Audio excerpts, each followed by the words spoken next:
नीतीश कुमार का जिनके घर आना जाना, जिनसे गहरा रिश्ता, उसमें से आपका नाम सर फहरिस्त है। यहाँ के जो हमारे बिरादरान वतन हैं, हमारे हिंदू भाई हैं, मुख्यमंत्री को उन्हीं को होना चाहिए ना कि 15% 18% वाले मुख्यमंत्री रहेंगे और वो 80 और 85% वाले बेचारे उसके अधीन रहेंगे। ये तो बहरहाल मैं भी मानता हूँ कि मुख्यमंत्री जब भी होना चाहिए तो उन्हीं लोगों को होना चाहिए। तो जनता दल यूनाइटेड के जितने लीडर्स हैं नीतीश कुमार के अलावा भी, जैसे शरद यादव का आपने नाम लिया, जॉर्ज फर्नांडिस, ये सब आरएसएस के खिलाफ रहे, फिर इस पार्टी ने बीजेपी के साथ क्यों अलायंस किया? तो लालू जी की एक फितरत थी शुरू से कि कुछ भी गलत करना, पैसा उगाही करना और ये करना वो करना, ये इससे जो है तो थोड़ा सा। इरशादुल्ला साहब, नीतीश कुमार इतने बड़े सेकुलर आदमी, लोग मानते भी हैं, बट जब वक्फ का मामला आया, उससे पहले 2020 में सीए का मामला आया, तो अरे तुम लोगों को जो है सो इतनी आज़ादी दी गई है इस देश में रहने की, कम है। कांग्रेस ने भी समर्थन बीजेपी का लिया है।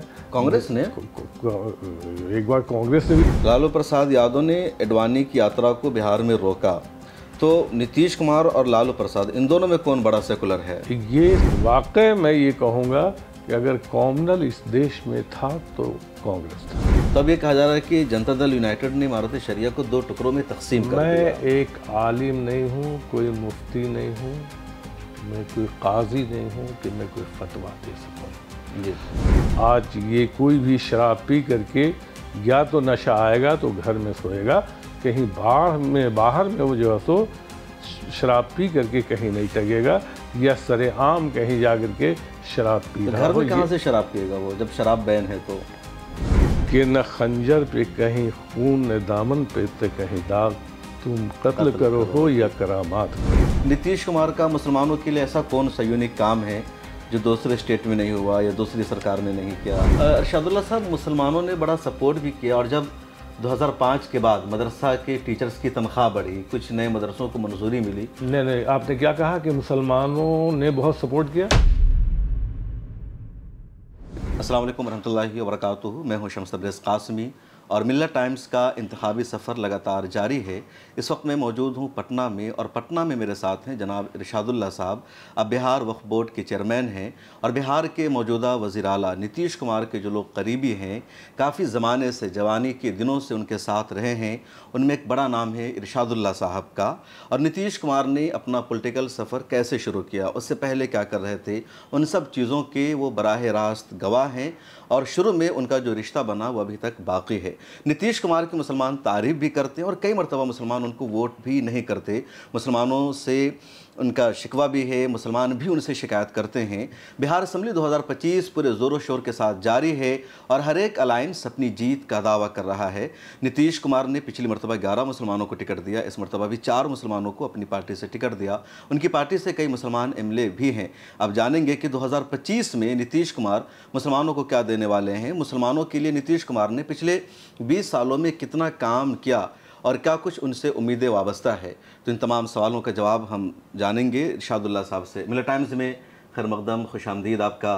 बहुत बहुत शुक्रिया। सबसे पहले मिल्लत टाइम्स के जितने भी अरकान हैं, इनके एडिटर, चीफ एडिटर को मैं मुबारकबाद देता हूँ कि आप लोग दिल्ली से चल कर के यहाँ बिहार के इलेक्शन का जायज़ा लेने के लिए आए हैं। आप लोगों का बहुत बहुत शुक्रिया। बहुत शुक्रिया। और मैंने जो रिसर्च किया, तज्ज़िया किया, तो नीतीश कुमार के जो लोग बड़े करीबी निकले, नीतीश कुमार का जिनके घर आना जाना, जिनसे गहरा रिश्ता, उसमें से आपका नाम सर फहरिस्त है और आप लंबे अरसे से बिहार सुन्नी वक्फ बोर्ड के चेयरमैन भी है। तो ज़रा शुरू से शुरू करते हैं, और यही कि नीतीश कुमार से पहली मुलाकात आपकी कब हुई, आपकी क्या एज थी, उनकी क्या एज थी, और कैसे वो मुलाकात हुई थी? हम लोग और इज़्ज़तमाब वर्तमान वज़ीर आला जी आली जनाब नीतीश कुमार जी, हम लोग एक ही विधानसभा के, एक ही सब डिवीज़न के रहे जी। उनसे रिश्ते हमारे। क्या नाम है उसका? बाढ़? बख्तियारपुर के वो रहने वाले थे, बाढ़ का मैं रहने वाला था, तो दोनों की दूरी 10 किलोमीटर की है। तो इनके यहाँ आना जाना शुरू से रहा। इन्होंने 1980 से राजनीति ज्वाइन की। बहुत सारे इनके साथी थे, विजय केश वगैरह थे और भी लोग थे। तो इनके साथ हमारे अच्छे मरासिम रहे, ताल्लुकात भी अच्छे रहे। वो शटल एक ट्रेन थी, उससे पटना से दिल्ली सफ़र करना, पैसेंजरी करना, लेकिन सियासत में आए तो इसमें एकदम रवा दवा हो गए। हालांकि इनके फादर एक अच्छे वैद्य थे, अच्छा, फ्रीडम फाइटर। लेकिन कोई भी बाप नहीं चाहता है कि मेरा बेटा राजनीति में आए। जो पुराने लोग हैं, राजनीति से पता नहीं, हमारे बुज़ुर्गों को बड़ी चिढ़ थी। हालांकि यौम आज़ादी से लेकर के आज तक हमारे बुज़ुर्गों ने भी एक मुजाहिद की तरह, चाहे हिंदू हो या मुसलमान हो, उसमें मुसलमानों का बहुत बड़ा हाथ रहा इस मुल्क को, इस देश को आज़ाद कराने में। लेकिन आज़ादी के बाद हमारे बुज़ुर्गों ने हम लोगों को थोड़ा सा सियासत से परहेज़ करना सिखाया। तो ये अच्छे स्टूडेंट थे, बहुत अच्छे स्टूडेंट थे, स्कूल से लेकर के कॉलेज तक जी। और इन्होंने इंजीनियरिंग की। इंजीनियरिंग करने के बाद शादी वादी भी हो गई, शादी के बाद बाल बच्चे हुए। लेकिन नीतीश कुमार इतने अच्छे इंसान थे, इनके करीब जाने के बाद मुझे पता चला एक अच्छे और सच्चे इंसान जो होता है कि झूठ ये कभी नहीं बोले, गलत बयानी से कभी काम इन्होंने नहीं लिया, किसी को ठगने का काम नहीं किया, चाहे वो सियासी आदमी हो, समाजी आदमी हो।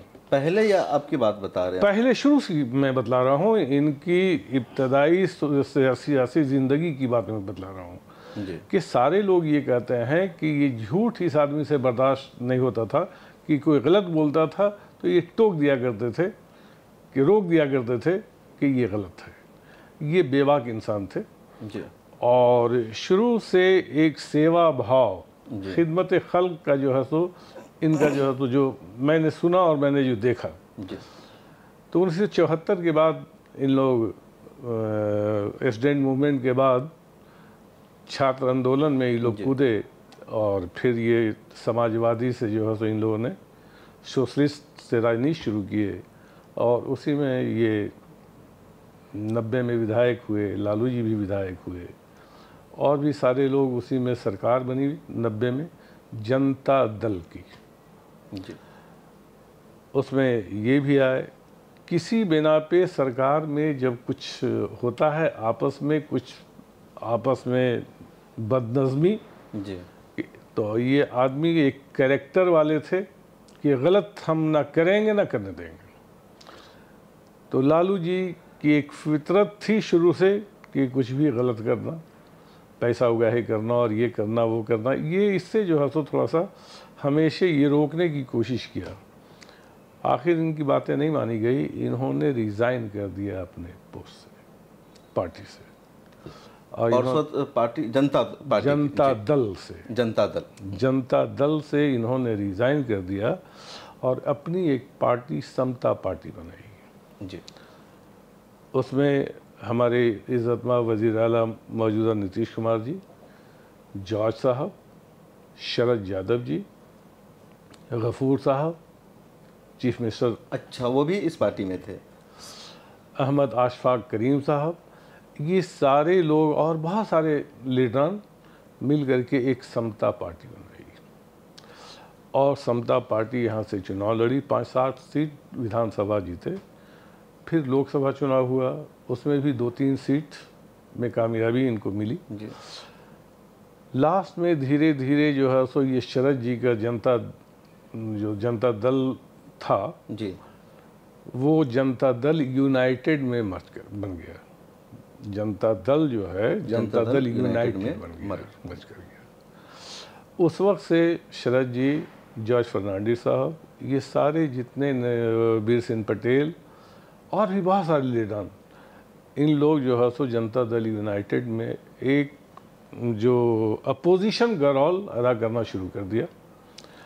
और जब ये आए तो देखा कि साहब इन लोगों में जो भी हकीकत है, सच्चाई है, इन लोगों ने लाया। और उस वक्त जो सरकार जनता दल थी जी, उसके ख़िलाफ़ ये जो है सो एक मोर्चा खोला और उसके बाद ये एक कामयाबी मिली और 2005 में हमारे इज़्ज़तमाब वज़ीर आला नीतीश कुमार जी मुख्यमंत्री बने। पहली बार मुख्यमंत्री बने लेकिन वो समर्थन नहीं जुटा सके। ये फरवरी में चुनाव हुआ था, 6 महीने के बाद फिर इलेक्शन हुआ और उसी साल 2005 में ही फिर ये 2/3 मेजॉरिटी से कामयाब हुए और इनकी सरकार बनी। सरकार बनी तो इनका मेन था कि फर्स्ट लॉ एंड ऑर्डर जी उसको ठीक उसको ठीक। अच्छा, ये इरशादुल्लाह साहब पहले जानना चाहेंगे कि नीतीश कुमार को हमेशा लोगों ने कहा एक सेकुलर मिजाज के आदमी हैं, सेकुलर अक़दार के हामिल वो रहे। फिर बीजेपी जिस पर शुरू से टैग रहा कि वो आरएसएस की पॉलिटिकल विंग है, फ़िरका परस्ती उसका एजेंडा है, बाबरी मस्जिद का मूवमेंट चल रहा था, तो जनता दल यूनाइटेड के जितने लीडर्स हैं नीतीश कुमार के अलावा भी, जैसे शरद यादव का आपने नाम लिया, जॉर्ज फर्नांडिस, ये सब आरएसएस के खिलाफ रहे। फिर इस पार्टी ने बीजेपी के साथ क्यों अलायंस किया? देखिए, होता यह है कि जब किसी मेन पार्टी से जी इत्तेफाक नहीं बनता है तो बाहर से समर्थन, कांग्रेस ने भी समर्थन बीजेपी का लिया है। कांग्रेस ने एक बार कांग्रेस ने भी समर्थन लिया, जनता दल ने भी समर्थन लिया बिहार में। मैं बिहार की बात कर रहा हूँ। कांग्रेस और जनता दल अलायंस था तो उसने भी समर्थन लिया। ये जनता दल ने भी बीजेपी का समर्थन लिया बाहर से। तो ये ऐसी बात नहीं है कि ये कॉम्युनल पार्टी थी। सबसे बड़ी चीज़ ये है कि उस कॉम्युनल पार्टी के साथ, बीजेपी के साथ रह करके 20 साल नीतीश कुमार जी ने जो काम किया है वो पूरा सारी दुनिया, पूरा देश देख रहा है कि जिस कॉम्युनल पार्टी की बात आपने कही, उस कॉम्युनल पार्टी के साथ नीतीश कुमार ने अपना एजेंडा, अपना मंशूर के साथ बिहार में 20 साल काम किया और जो बिहार को ज़ीरो से आसमान तक, अर्थ से फर्श तक पहुंचाया। बिहार क्या था मैंने देखा है, शायद आप लोगों को, इन लोगों को, किस तरह आप करेंगे कि पहले क्या था बिहार, अब पहले क्या बदला? बिहार में सिर्फ नोच खसोट 2005 के पहले जी मैं एक छोटा मोटा कारोबारी आदमी था। हमारी कुछ गाड़ियाँ चलती थी, हमारे कारखाने वगैरह थे। जी तो मैंने जो देखा कि हर ज़िले में एक आतंक जैसा रोड रॉबरी, छिनतौरी, किडनैपिंग, ये जो है सो यहाँ का मेन व्यवसाय हो गया था कि एक मामूली गाड़ी वाला जा रहा है, बैलगाड़ी वाला जा रहा है, उसको रोक करके उससे भी वसूली की जा रही है। एक मजदूर क्लास का आदमी है, काम करके आ रहा है, उसको भी किडनैप कर लिया गया, उससे पैसे मांगे गए 5,000, 10,000, 20,000। अगर जान रहा है कि वो इसका बेटा कहीं दिल्ली में, बॉम्बे में, कलकत्ता में काम कर रहा है, उसके बाप को किडनैप कर लिया गया। ये सब जो है सो 2005 के पहले 1990 से 2005 तक पूरा बिहार त्राहिमाम था। कोई भी इंसान खुश नहीं था। हम लोग हिंदुस्तान के किसी राज्य में जाते थे, हमारे बच्चे रहते थे, तो दिन भर में 5 बार 4 बजे के बाद से हम लोग फ़ोन करना शुरू करते थे कि फ़लाँ बच्चा कहाँ है, फ़लाँ बच्चा कहाँ है, घर आया कि नहीं आया।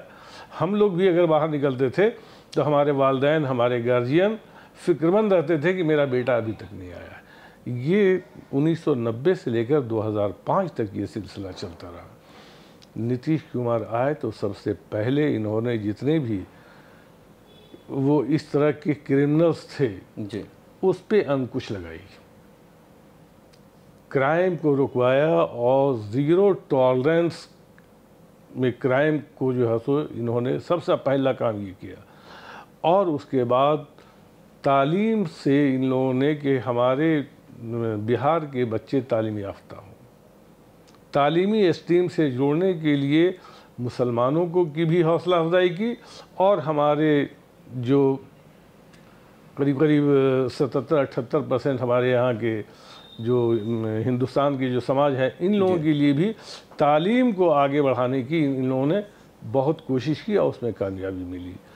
हेल्थ के मामले में जो इन्होंने काम किया, पहले हॉस्पिटल में कुत्ता भूखता था, कोई डॉक्टर वहाँ रहता नहीं था, कोई ड्यूटी नहीं करता था, सिर्फ नाम का था कि पोस्टिंग फला की हो गई लेकिन हॉस्पिटल में डॉक्टर नहीं हुआ करते थे।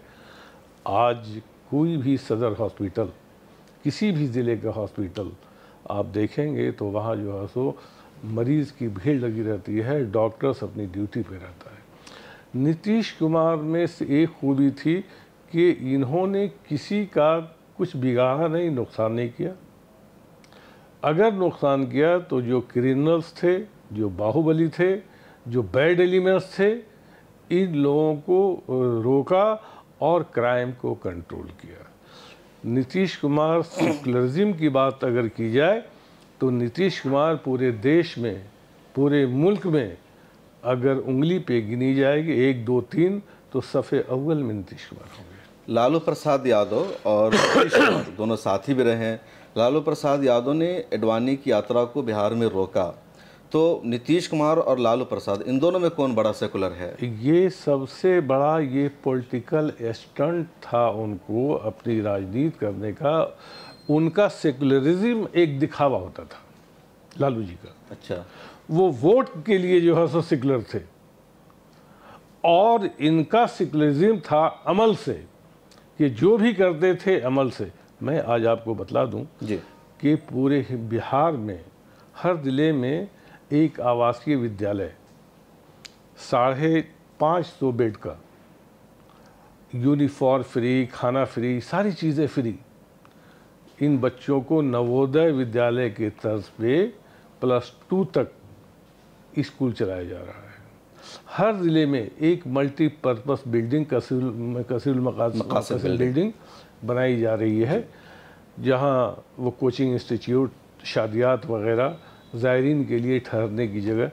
ये आज तक आज़ादी के बाद से किसी ने नहीं सोचा। एक लाइब्रेरी के लिए एक ज़माने 1980-85 में जब मैंने होश संभाला, राजनीति में गए, उस वक्त मैं कांग्रेस में था। 1978 से लेकर 1993 तक मैं कांग्रेस में रहा। अच्छा, आप कांग्रेस में पहले कांग्रेस में था। तो जगन्नाथ मिश्रा जी। तो 1978 से लेकर उस पर एक जुनूनी कैफियत थी, जवानी थी, स्टूडेंट्स थे। दिल्ली पटना आना जाना, जगन्नाथ मिश्रा हों या जितने भी मुख्यमंत्री हों, हमारे अच्छे रिश्ते रहे। वो उस वक्त भी हमारे अच्छे रिश्ते रहे। लेकिन वाकई मैं ये कहूँगा कि अगर कॉमनल इस देश में था तो कांग्रेस था।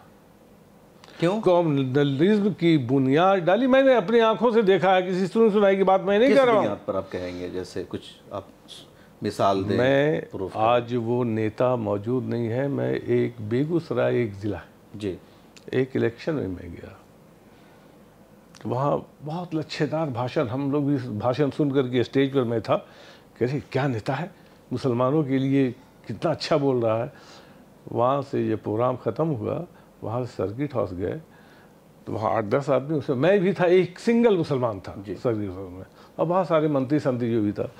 वो मुख्यमंत्री जी बोल रहे हैं कि अरे यहाँ का बेगूसराय का मियाँ तो समझ रहा है कि हम इसको पाकिस्तान बना दें। कुछ मुतालबात थे, कुछ डिमांड्स किए गए थे कि ये किया जाए, वो किया जाए। तो वो कहता है कि इसको पाकिस्तान बना दें। इन लोगों को कांग्रेस के एक मुख्यमंत्री बोल रहे हैं। मुख्यमंत्री बोल रहे हैं, किसी मंत्री की बात मैं नहीं कर रहा हूँ, कि इस बेगूसराय ज़िले को लगता है कि ये लोग चाहता है कि हम पाकिस्तान बना दें। अरे तुम लोगों को जो है सो इतनी आज़ादी दी गई है, इस देश में रहने की कम है। ये मैंने अपने कान से सुना था, किसी की सुनाई बात नहीं बतला रहा हूँ। तो और जहाँ भी हुआ, मैं कहा जाता है कांग्रेस रीजन में हमारे कलीम आजी साहब बड़े आलिम दीन थे। उन्होंने एक शेर कहा था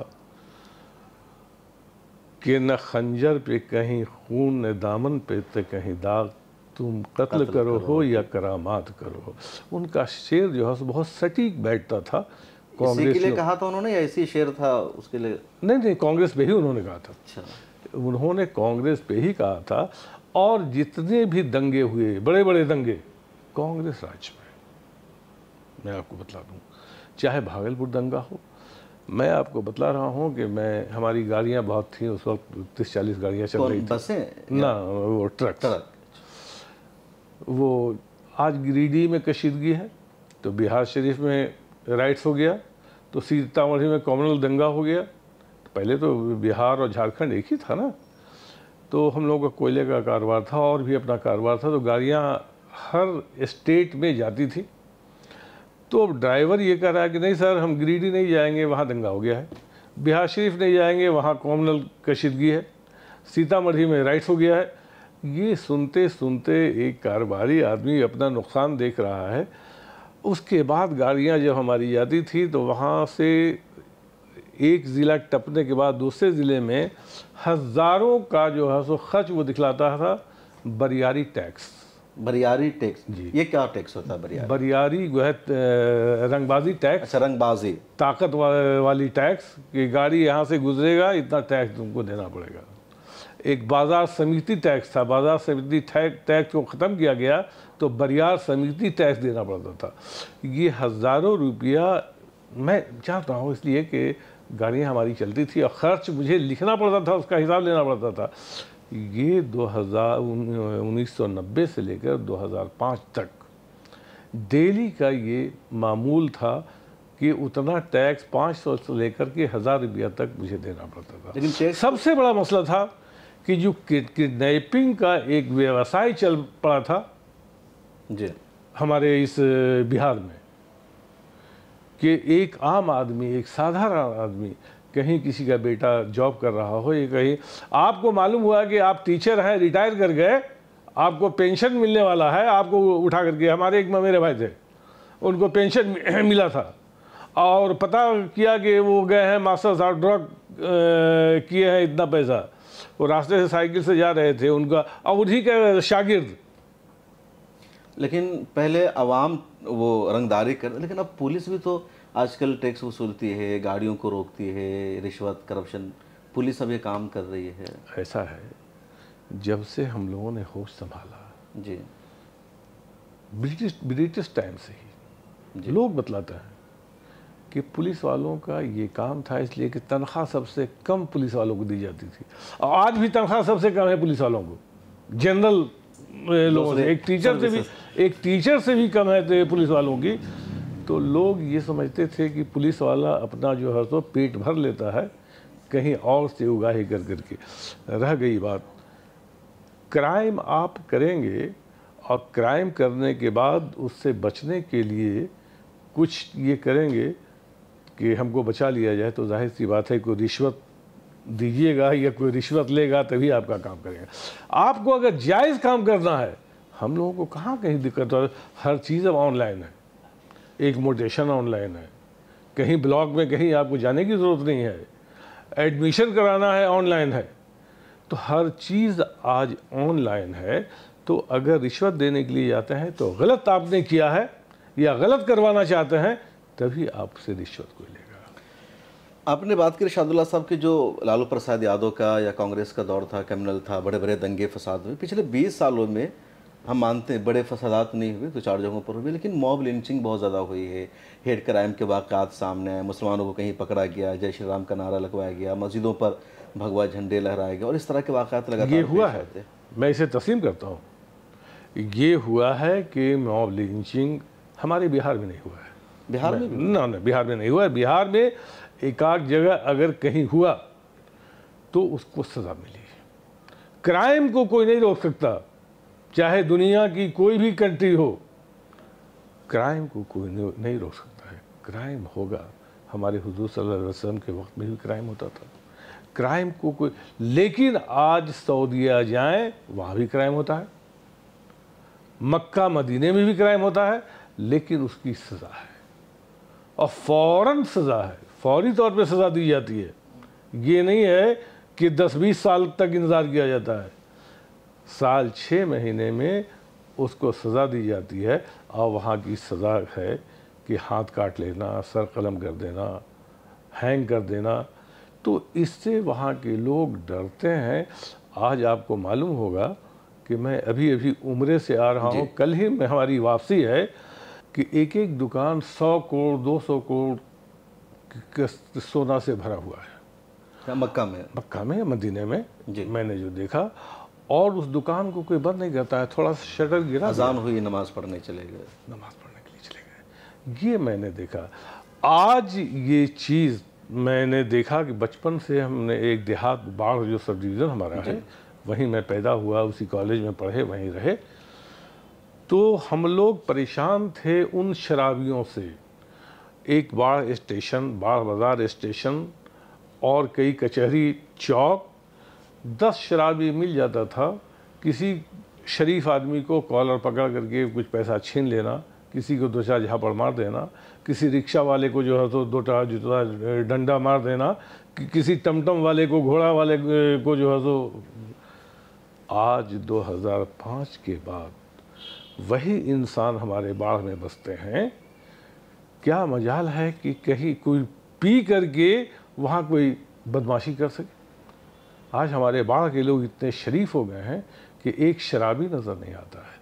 हमारे मुख्यमंत्री नीतीश कुमार ने आज जो भी ये कहे कि बीजेपी के साथ हैं जी, और बीजेपी जो कम्युनल पार्टी है, मैं मानता हूँ कि कम्युनल पार्टी है इस चीज़ को, लेकिन नीतीश कुमार उस पार्टी के साथ ये रहकर जो काम किया 20 सालों में, अपना एजेंडा, अपना मंशूर, अपने मंसूबे, आज तक बीजेपी वालों ने इन्हें रोकने की ही भी हिम्मत नहीं हुई।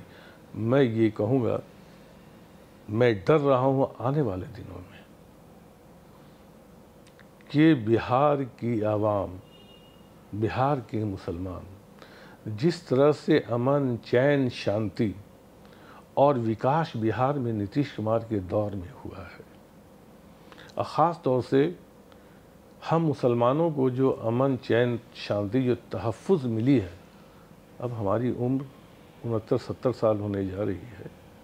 मैंने जो बिहार को देखा हुआ है कि जलता हुआ बिहार, जंगल राज की संज्ञा हमारे हाई कोर्ट के जजेस ने दी, किडनैपिंग का बाजार, आज ये सारी चीज़ें हमारे बिहार से ख़त्म हो चुकी है। सबसे बड़ी चीज़ ये शराब, उन लोगों के साथ साथ हमारे मुस्लिम बच्चे भी बिगड़ रहे थे, शराब की आदतें पड़ गई थी। आज ये कोई भी शराब पी करके या तो नशा आएगा तो घर में सोएगा, कहीं बाहर में वो जो है सो शराब पी करके कहीं नहीं टगेगा, या सरेआम कहीं जा करके शराब पी रहा हो। घर में कहाँ से शराब पिएगा वो, जब शराब बैन है तो?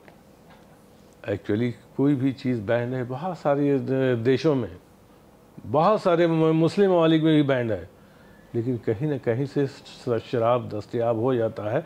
मैं उन मुक़द्दस जगहों का नाम नहीं लूँगा कि वहाँ भी शराब दस्तयाब हो जाता है। मैं जानता हूँ जो चीज़ें बैंड है, सिगरेट बैंड है, पान खाना बैंड है, लेकिन पान भी मिल जाता है, लेकिन उसकी सज़ा है। कोई भी पान खाता है तो अपने रूम में, अपने कमरे में, अपने घर में, अपने होटल में जाकर खाता है, सारे बाजार सिगरेट और पान तक नहीं खाता। अभी ये कहा जा रहा है कि अब तक तो नीतीश कुमार चीफ मिनिस्टर रहे हैं अलायंस में, लेकिन अब अगर एनडीए की सरकार बनती है तो नीतीश कुमार चीफ मिनिस्टर नहीं बनेंगे। अमित शाह ने भी कहा कि विधायक दल की बैठक में फैसला होगा। किसने कहा? अभी तो 3-4 रोज पहले ऐलान कर दिया गया कि अगले मुख्यमंत्री, उनके लीडरशिप में चुनाव हो रहा है, अगला मुख्यमंत्री भी वही रहेंगे। बीजेपी वालों ने भी इस चीज़ को ऐलान कर दिया है। और एक चीज़, नीतीश है तो हर मुमकिन है यहाँ अमन, चैन, शांति। नीतीश नहीं है तो कुछ भी नहीं है। हम लोग डर रहे हैं कि अगर नीतीश कुमार कमज़ोर हुए तो बिहार में सबसे बड़ी परेशानी हम मुसलमानों को होगी। जिस तरह से यूपी में, मैं यूपी से जुड़ा हुआ हूँ, कारोबार से, कारोबारी लिहाज से मैं यूपी से जुड़ा हुआ हूँ। वहाँ के मुसलमान आज किस तरह से जी रहे हैं मैं जानता हूँ। इसलिए मैं बिहार के मुसलमानों से अपील करना चाहता हूँ कि नीतीश कुमार पे इत्मीनान करें, भरोसा करें, और एक बार कोई आबे हयात लेकर के नीतीश कुमार नहीं आए जी। अरे मरना सबों को है, उम्र जब ढलती है तो जाहिर सी बात है कि नीतीश कुमार भी नहीं रहेंगे, कोई न कोई दूसरा आएगा। लेकिन जब तक नीतीश कुमार हयात हैं, ये मुसलमानों को नीतीश कुमार को हिमायत करनी चाहिए। बिहार में वो अमन, चैन, शांति से रहना चाह रहे हैं। यूपी का हालत आपको मालूम है जी? बिल्कुल, तो सारे लोग देख रहे हैं। यूपी से प्लान कर गए हैं वहाँ के मुसलमान, बिहार, बंगाल, उड़ीसा, झारखंड। इरशादुल्लाह साहब, नीतीश कुमार इतने बड़े सेकुलर आदमी, लोग मानते भी हैं, बट जब वफ़ का मामला आया, उससे पहले 2020 में सीए का मामला आया, तो नीतीश कुमार साहब को दबाव बनाना था बीजेपी पर, लेकिन आप सीए के मामले में उन्होंने विधानसभा में, आपको पता नहीं है इसका मतलब है, जी, रेजोल्यूशन पास किया कि बिहार में एनआरसी नहीं होगी, नाफिज नहीं होगा, नहीं नाफिज होगा। उन्होंने बाज़ाब्ते विधानसभा में इसको जो है सो वहाँ सदन से ये कि बिहार में NRC लागू हम नहीं होने देंगे। उस वक्त उप मुख्यमंत्री बीजेपी के सुशील कुमार मोदी थे जी।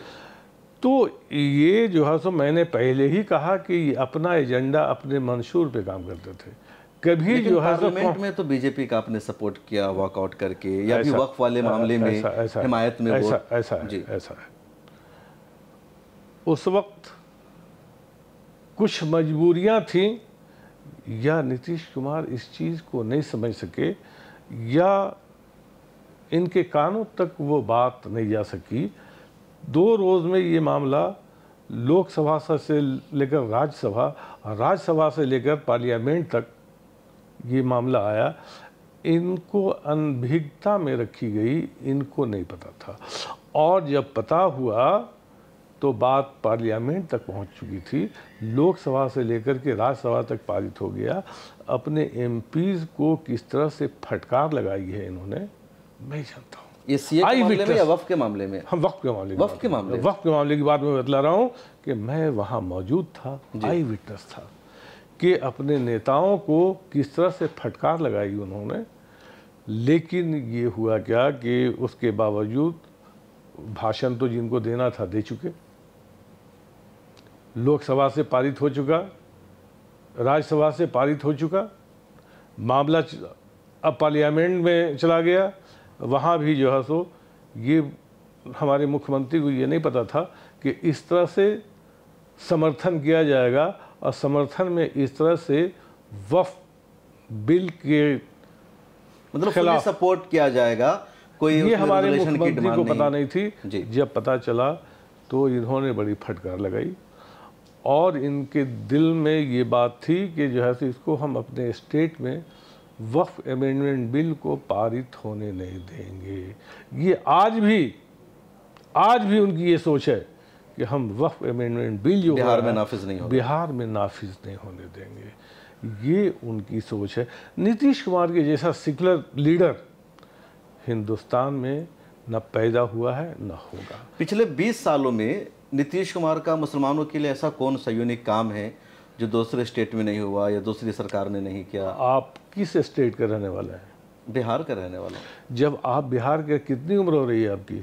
32 साल तो हो रही है। 32 साल। आपको नहीं पता होगा कि 32 साल पहले कैसा बिहार था। गड्ढे में रोड था या रोड में गड्ढा था? आपको ये नहीं पता होगा कि यहाँ से विधानसभा के अलावा, इस इलाके में विधानसभा के अलावा कुछ रहा होगा, सिर्फ जंगलात हुआ करते थे। आज मैं खुद ही एक रोड से दूसरे रोड गुजरने में सोचता हूँ कि मैं कहाँ गया, और कहीं से अगर हफ्ता 10 रोज के बाद, महीने 2 महीने के बाद अगर मैं उस इलाके में गया तो मैं भूल जाता हूँ कि ये दानापुर है, ये राजीव नगर है। मैं भूल जाता हूँ जो डेवलपमेंट नीतीश कुमार, इसलिए कि ये इंजीनियर थे जी। और इनका काम था सुबह की चाय। मैंने डेली उनके साथ मैं बैठता था। सुबह की चाय उनकी होती थी सारे पदाधिकारियों को लेकर के, जितने भी इंजीनियर्स थे, डेवलपर्स थे, सारे लोगों की चाय पर ही मीटिंग होती थी, पहली मीटिंग। उसके बाद नेताओं से मिलते थे। गोया कि इनका 18 घंटा सिर्फ काम में गुजरता था। वो आज भी ये रूटीन है कि 18 घंटा में करीब 12 घंटा काम करते हैं अपने बिहार का, और 6 घंटा सियासी काम, कहीं मिलना जुलना, पार्टी वगैरह, लेकिन 12 घंटा काम ये करते हैं बिहार का। तो बिहार पे कोई भी उंगली, कोई भी स्टेट, मैं पूछ रहा था मुसलमानों के लिए उन्होंने क्या अलग से काम किया? मुसलमानों के लिए सबसे पहली चीज़ ऐसा है कि जब ये सरकार बनी, हमारे मुख्यमंत्री ने जी 10-10 हज़ार रुपया मुसलमानों को एक वजीफ़ा दिया मैट्रिक पास करने के बाद, हौसला अफजाई के लिए स्टूडेंट्स को मैट्रिक पास करने के। तो पहली बार में सिर्फ पूरे बिहार में 700 बच्चे मैट्रिक पास किए।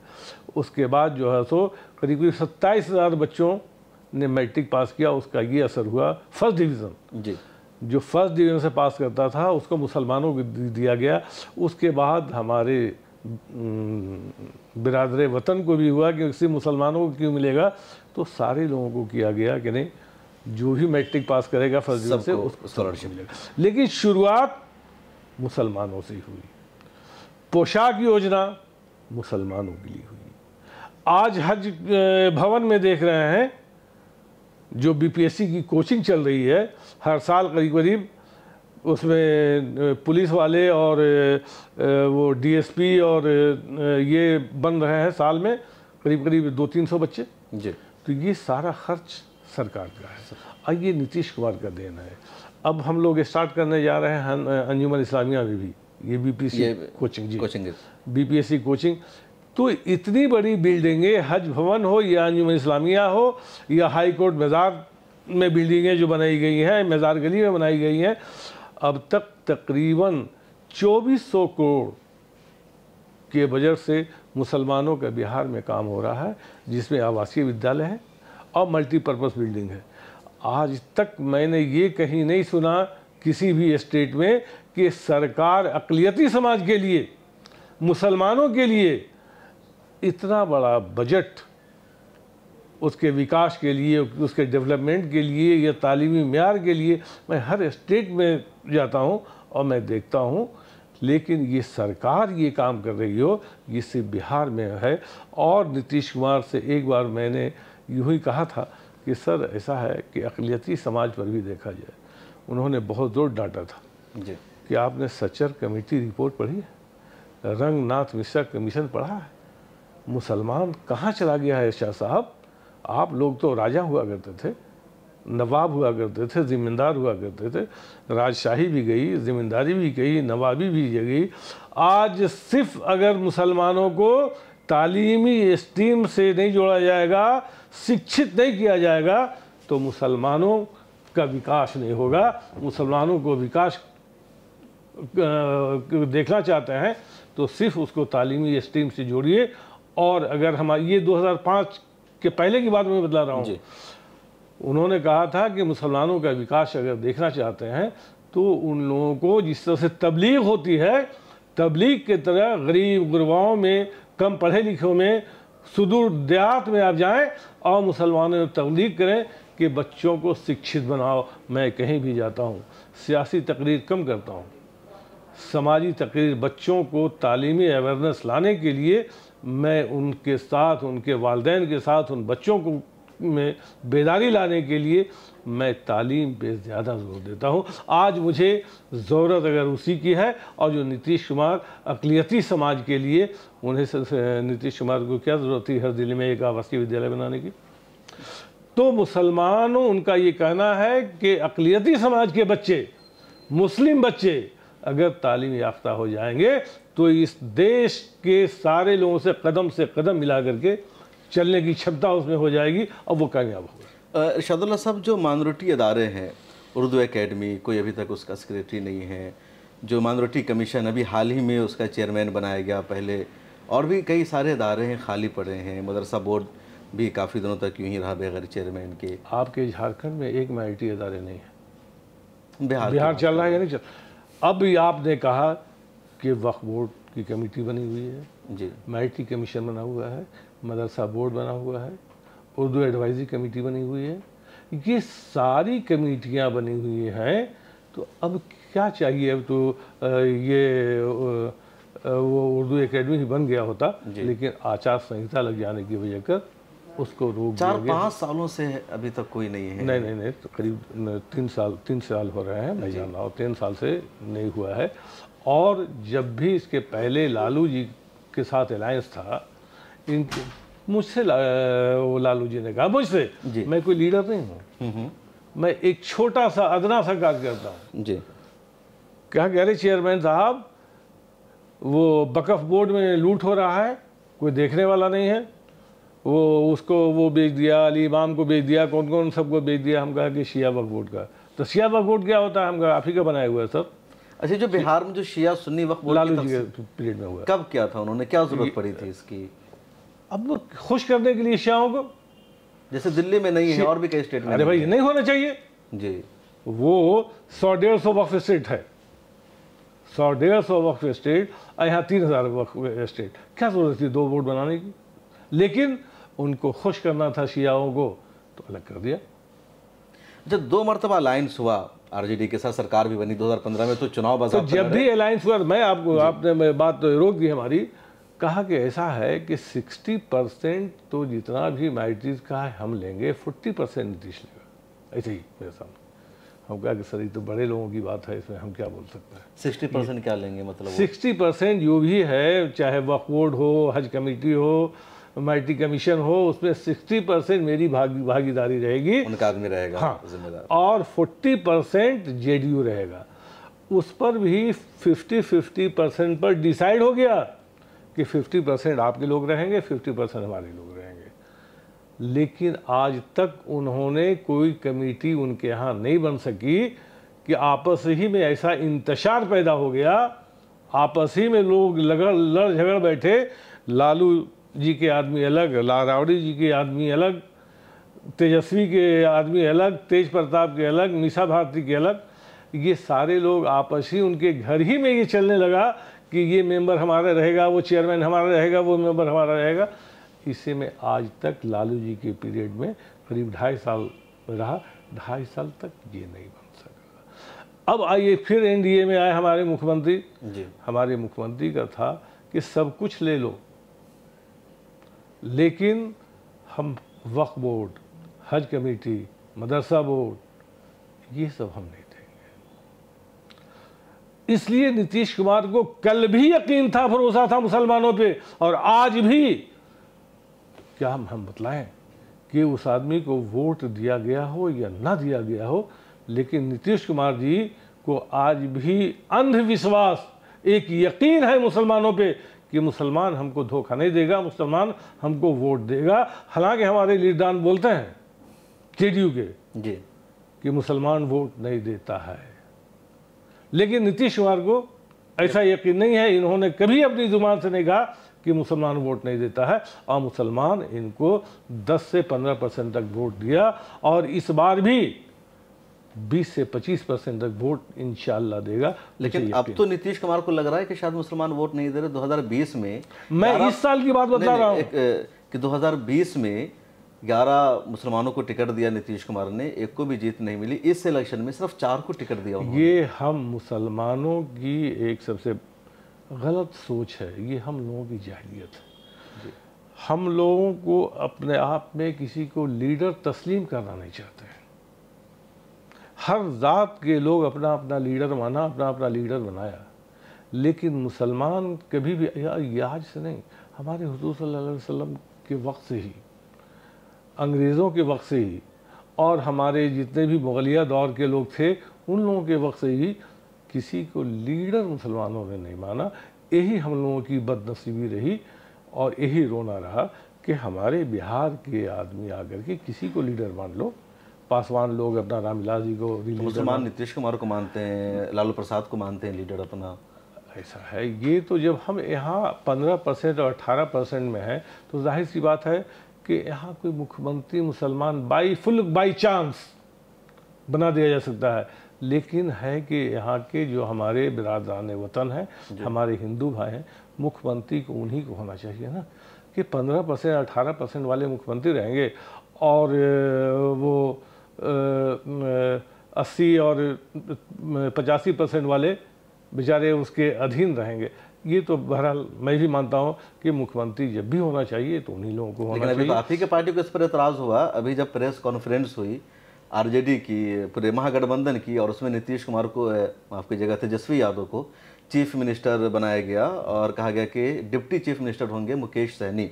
तो जनता दल यूनाइटेड के ऑफिशियल पेज से एक पोस्टर आता है कि 2% वाले को लड्डू और 18% वाले को कद्दू। तो मुसलमानों की फिक्र की कि आपको डिप्टी चीफ मिनिस्टर का ओहदा मिलना चाहिए था, नहीं मिला, 2% वाले को मिल गया। नेचुरल है। इसके पहले जब महागठबंधन था जी, तो हमारे मुख्यमंत्री चाह रहे थे कि डिप्टी सीएम अब्दुल बारी सिद्दीकी साहब को बनाया जाए। मैं जान रहा हूँ नीतीश कुमार की ख्वाहिश से कि डिप्टी सीएम अब्दुल बारी सिद्दीकी 2015 में जी, लेकिन इन्होंने नहीं माना। इनको जो करना था वो उन्होंने अपना किया, अपने बेटे को बनाया, अपने बेटे को बना दिया। इसलिए कि इनकी राजनीति अपने परिवार तक है, अपने ख़ानदान तक है, इससे आगे लालू जी बढ़ ही नहीं रहे हैं। जब ये जेल चले गए और इनके भाग्य में रहा है, जब से राजनीति शुरू किया है, जेलों की सलाखों के पीछे रहने की आदत पड़ गई। तो पॉलिटिकल लड़ाई, उनका मतलब पॉलिटिकल, सिर्फ पॉलिटिकल। मैं एसडेंट लड़ाई की बात मैं बतला रहा हूँ, एसडेंट मूवमेंट की बात बतला रहा हूँ कि इनकी फितरत थी जेल जाना, ये कोई मायूब नहीं समझते थे कि जेल भी कोई चीज़ है। तो आज तक एसडेंट से लेकर के आज तक, अब तो मरण शैया पे हैं, कब टपक पड़ेंगे, लेकिन आज तक इनको ये फिक्र नहीं है कि मैं जेल चला जाऊं, हमारे बच्चे जेल चले जाएं, हमारी बीवी जेल चली जाएं। इनको एक ही चीज़ है, पावर और पैसा। हमारे लालू जी को पावर और पैसा। एक चीज़ मैं बतला दे रहा हूँ, 20 साल से करीब करीब 5 साल ये रेल, भारत सरकार के रेल मंत्री रहे और 20 साल से बिहार के मुख्यमंत्री हैं। 25 साल ये इक़्तिदार में है। कहीं आपने सुना कि नीतीश कुमार के दामन पे कोई धब्बा लगा हो, दामन पे कोई छींट हो? ऐसे मुख्यमंत्री की ज़रूरत है, ऐसे लोगों को इक़्तिदार में लाना चाहिए। हम लोगों को, ख़ास तौर से मुसलमानों को, कि राजा वही होता है जो पूरे प्रजा को, हिंदू, मुस्लिम, सिख, ईसाई, दलित, महादलित, गरीब, अमीर, सबको एक साथ लेकर चले और एक धागे में पिरो कर लेकर चले।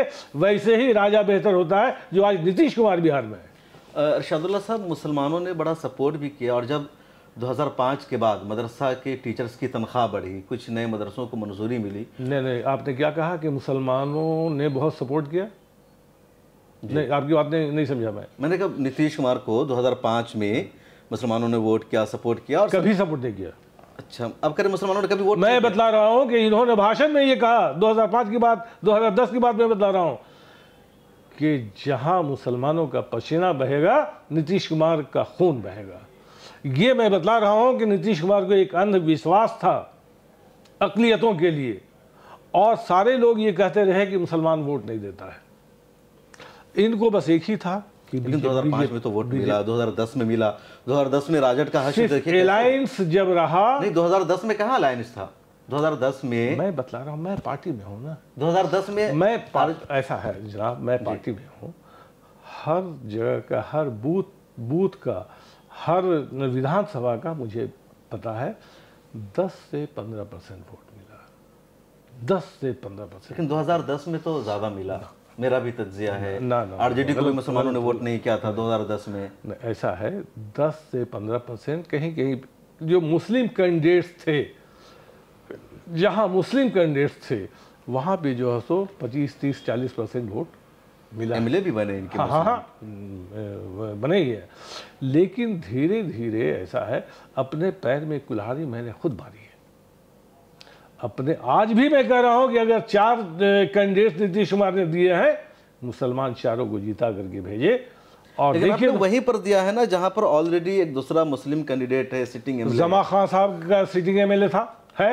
हाँ। वहां से करीब करीब 30-40 हज़ार वोट से जीत कर गया है। वो तो बीएसपी से जीत कर आए थे। बीएसपी से जीत कर गया है। तो अगर बीएसपी से जीत करके आए, आपकी एक नेशनल पार्टी के साथ अलायंस है, आज जिता करके जमा खान को भेज दीजिए। लोग भेजेंगे, आज मिनिस्टर ने अगर काम किया होगा उन्होंने अपने हल्के में। ऐसा है कि मैंने जमा खान साहब को देखा है कि रात दिन, वो मिनिस्टर पूरे बिहार के नहीं थे, सिर्फ अपने क्षेत्र, क्या है, कौन सा क्षेत्र है जमा खान साहब का? जाना।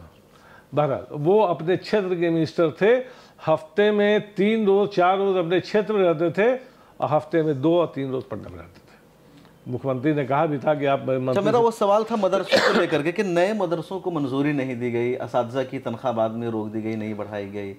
आपने अभी मदरसे की बात की, तो मैं भी मदरसे से जुड़ा हुआ, मैं भी मदरसे का प्रोडक्ट रहा। जी।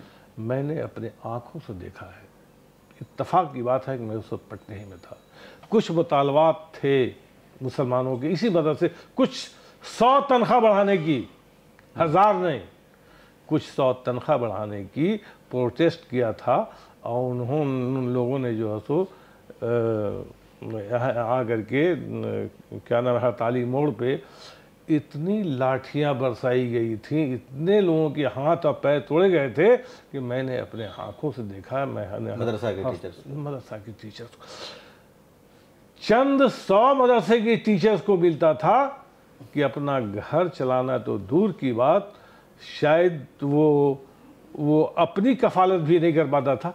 आज 55-60 हज़ार रुपया मदरसे के टीचर्स को मिल रहा है। हज़ारों हज़ार को परमानेंट नौकरी मिल गई और आज करीब करीब 1900 कुछ मदरसों को के टीचर्स को मिल रहा है। बाकी मैं वक्फ बोर्ड का एक मेंबर भी मैं हूँ और परमानेंट मेंबर हूँ जी। इस हैसियत से मैं आपको बतला रहा हूँ कि अभी इन्होंने, हम लोग अभी बोर्ड की मीटिंग हुई थी और जितने भी 2459 सारे मदरसों को मंजूरी देने की बात आगे आई है, प्रक्रिया चल रही है। वो इसके पहले सिद्धार्थ शिक्षा मंत्री थे, उन्होंने शुरू किया। अभी दूसरे सेक्रेटरी आए हैं। डेली डे टू डे का जो है सो मैं देख रहा हूँ और नीतीश कुमार जी का कहना है कि जितने भी बाकी रह गए हैं शिक्षक मदरसा बोर्ड के, सारे लोगों को जो है सो अगली सरकार सब तो नहीं, ये अभी तो फैसला नहीं हो सकता, अभी नहीं हो सकता है, लेकिन हो जाता अगर एक आध महीना भी और रह जाता ना। मुख्यमंत्री तो एश्योरेंस दे ही दिया था। अभी मदरसा शिक्षकों का जो सम्मेलन हुआ उसमें तो उन्होंने खुलेआम की जो भी काम बचा हुआ है महीने 2 महीने के अंदर आचार संहिता लगने के पहले आप करवा लें। लेकिन गलती हम लोगों से हुई। इन लोगों ने, मदरसा बोर्ड को पावर नहीं है, चेयरमैन को पावर नहीं होता है, बोर्ड को पावर होता है। आपको ये चाहिए था कि मीटिंग बुला करके एक रेजोल्यूशन ले करके भेज देना। इन्होंने डायरेक्ट अपने कैपेसिटी में भेज दिया। क्या चेयरमैन को पावर है? सारा पावर बोर्ड को होता है। ये गलती यहाँ पे इनसे हुई। मदरसा बोर्ड को पावर है, मदरसा बोर्ड को पावर है, चेयरमैन को पावर नहीं होता है। आपको एक मीटिंग बुला करके रेजोल्यूशन ले करके सरकार को भेजना चाहिए था, जो मुझे सेक्रेटरी ने बतलाया, मंत्री ने बतलाया अपनी जी। तो ये सारी चीजें, कुछ गलतियां नहीं, जानकारी नहीं होने की वजह कर हो जाती है। बहरहाल नीतीश कुमार मदरसा के शिक्षकों टीचरों के प्रति उनकी जो सहानुभूति हमदर्दी है मैं बयान नहीं कर सकता। और नीतीश कुमार ने जो भी काम किया है, शरई एतबार से मैं कहूँगा जी कि नाबालिग बच्चियों की शादी, शराबबंदी, इस तरह के जो कदम स्कॉलरशिप भी बच्चों की शादी के लिए। जी हाँ, मैं बच्चियों को स्कॉलरशिप देता हूँ। हर यतीम बच्चियों को मैं 25,000 रुपया देता हूँ वक्फ बोर्ड की तरफ से। जी वक्फ बोर्ड की तरफ से देता हूँ। वो कोई भी हाफिज़ कुरान, कोई आलिम अगर इंजीनियरिंग या मेडिकल में दाखिला लिया हो, वो हर सेमेस्टर 25,000 रुपया मैं देता हूँ। ये सारा काम नीतीश कुमार जी ने जो किया है। आज मैं सुबह बतला रहा हूँ कि सेक्रेटरी से हमारी बात हो रही थी कि अंजुम इस्लामिया जो बना है उसमें करीब करीब लगभग 2,500-3 हज़ार लोगों के रहने की जगह है। वहाँ एक कोचिंग शुरू हो रहा है बीपीएससी की, उसमें डीएसपी होंगे और भी डिप्टी कलेक्टर। ये मेरा एक सवाल ये था, इमारत शरिया बिहार की सबसे बड़ी ऑर्गेनाइजेशन है और इमारत शरिया ने रमज़ान में नीतीश कुमार साहब की इफ्तार पार्टी का बायकॉट किया, तो अब ये कहा जा रहा है कि जनता दल यूनाइटेड ने इमारत शरिया को 2 टुकड़ों में तकसीम कर दिया। मैं एक आलिम नहीं हूँ, कोई मुफ्ती नहीं हूँ, मैं कोई काजी नहीं हूँ कि मैं कोई फतवा दे सकूँ जी। रह गई बात, हमने आज तक यही सुना है कि अगर कोई दुश्मन भी, को गैर मुस्लिम भी अगर आपको दावत इफ्तार भी बुलाता है तो उसे नहीं ठुकराना चाहिए। अगर आप मुसलमान हैं तो ये मालूम होगा, आपको इल्म होना चाहिए। और इन्होंने, वो एक सरकारी दावत है, तो गोया कि सरकार, नीतीश कुमार की दावत को आप नहीं ठुकरा रहे हैं। सरकारी पैसे से दावत होता है और सरकारी दावत का जो है सो एक एहतराम किया जाता है। कोई भी मुल्क हो, कोई भी स्टेट हो, उसका एहतराम किया जाता है। मैं ये कहूँगा, मैंने पहले ही कहा कि मैं न कोई आलिम हूँ, न कोई मुफ्ती हूँ, न मैं काजी हूँ कि मैं इस पे कोई हम अंगुष्ठ कुशाई नहीं कर रहा। लेकिन पर्सनल मेरी जो समझ है जी कि किसी की दावत इफ्तार को ठुकराना नहीं चाहिए। और वो तो एक सरकारी दावत है। मैंने अब साइकिल से सफ़र कर रहा था और अफ्तार का दावत हुआ। एक आदमी, बुज़ुर्ग आदमी, बउआ अभी जा रहे हैं आप, अफ्तार का वक्त हो गया। हम कहा हाँ चचा दफो, इसीलिए जल्द नहीं नहीं नहीं नहीं। वो आदमी गाड़ी रोका और कुछ जल्दी से तश्तरी पे लाया, पानी लाया, अफ्तार कराया, उसके बाद मैं वहाँ से गया। ये हमारी गंगा जमुनी तहजीब है और ये हम मुसलमानों का या हमारे मिल्लत का, हमारे कौम का, चाहे वो हिंदू हो या मुसलमान हो, ये एक शेवा रहा है। और इसी पे जो है सो ये दुनिया, हमारा हिंदुस्तान चल रहा है। हमारे देश की जो गंगा जमुनी तहजीब और भारत में अखंडता, एकता अखंडता जो रहा है, ये हमारे हिंदू, कुछ हमारे पॉलिटिकल लोग हैं जो हमको बतलाते हैं। लेकिन इमारत शरिया का कहना है कि वक्त पर उन्होंने हमारा साथ नहीं दिया, तो आप हमारे दुश्मन के साथ खड़े हैं, तो हम क्यों आपके यहाँ करके इफ्तार करें? फिर मैं कहूँगा कि मैं मुफ्ती नहीं हूँ, वो अपनी जगह पे है। ये दावत अफ्तार, ये दावत अफ्तार वो अपनी जगह पे है कि आप हमारे दुश्मन हैं, आपके लिए घर में हमारा पानी हराम हो गया, ऐसा है क्या? अरे आप हमारे दुश्मन हैं, आपके घर का पानी हमारे लिए हराम हो गया, ऐसा फतवा दे दे कोई, बड़े आलिम दीन है। नहीं नहीं, मुझे आप जवाब दीजिए कि आपसे हमारी कशीदगी है, हमारी दुश्मनी है, तो आपके घर का पानी हमारे लिए हराम हो गया? बिल्कुल नहीं। जब नहीं है तो ये फतवा देने का और ये ऐलान करने की क्या ज़रूरत थी उन्हें? मैं नहीं बोलता, मैंने पहले ही कहा कि मैं कोई काजी नहीं हूँ, मुफ्ती नहीं हूँ, लेकिन एक जाहिल इंसान को भी थोड़ी सी अकल होती है। उस जाहिल होने के नाते मैं ये ज़रूर कहूँगा कि ये काम उन्होंने गलत किया। सर, आप लोगों ने भी तो रद्द अमल में इमारत को तकसीम करवाया, 2 इमारतें शरिया बनी, कुछ लोग गए, उन्होंने कहा कि वो भी गलत हुआ है, वो भी गलत हुआ है, मैं इसे मानता हूँ, वो भी गलत हुआ है। तो जनता, लेकिन फिर भी मैं ये कहूँगा, फिर भी मैं जनता दल पार्टी का कोई इसमें ये नहीं रहा। गलत आप समझ रहे हैं, ये गलत इल्ज़ाम लगा रहे हैं कि जनता दल यूनाइटेड, कभी उन्होंने इंटरफेयर नहीं किया। और हमारे कोई भी शरई अहकाम जो हैं, हमारे मुख्यमंत्री, चाहे हमारा शरिया हो, इदारा शरिया हो, खानका मुजीबिया हो, खानका मुनीमिया हो, खानका मुअज़्ज़म हो, कभी उनका ये नहीं रहा। इन्होंने हमेशा वही काम किया है जो हमारी कौम आगे बढ़ सके, हमारी कौमें मुत्तहिद रह सके। हमारे मुसलमानों को तोड़ने का काम इन्होंने कभी नहीं किया। ये नीतीश कुमार साहब 20 साल तकरीबन रहे चीफ मिनिस्टर। सुशील मोदी के बारे में कहा जाता है कि उनसे बड़ी जमती थी। अभी जो 2 चीफ मिनिस्टर उनके साथ, तो इनके साथ कैसी जमती है? सुशील कुमार बहुत अच्छे इंसान थे। अल्लाह उन्हें जन्नती, उन्हें स्वर्गवास बनाए, स्वर्गीय बनाए जी। बहुत अच्छे इंसान थे और नीतीश कुमार को वो बहुत मानते थे, उन पर भरोसा करते थे। जब तक सुशील कुमार मोदी रहे, मुसलमानों को का कभी अहित, कभी नुकसान नहीं होने दिया।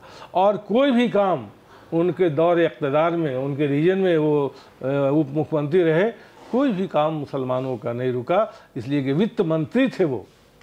वित्त मंत्री होने के बावजूद कोई भी फाइलें अक़लियतों की मुसलमानों की जाती थी, चाहे मदरसे का हो, वक्फ बोर्ड का हो, पहला कलम सुशील कुमार मोदी का चलता था। आज भी 2 उप मुख्यमंत्री हैं बीजेपी के, लेकिन कभी नीतीश कुमार को कोई परेशानी नहीं हुई। जो आदेश पारित करवाना चाहते हैं वो आदेश हो जाता है। तो ये जो लोग तो कहते हैं कि दिल्ली से चलता है पूरा निज़ाम, नीतीश साहब का नहीं चल रहा है। ये जो है सो जो चाहते हैं नीतीश कुमार का जी, अक़लियतों का आज अगर ये नहीं चलता तो इतने मदरसों को कैसे दिया जाता? तो एक तो इंसानी फितरत होती है कि आज मुझे अगर हमारी तनख्वाह 10,000 से 12,000 हो गई तो एक उम्मीद रहती है कि 12,000 से 15,000 हो जाती, 15,000 से 20,000।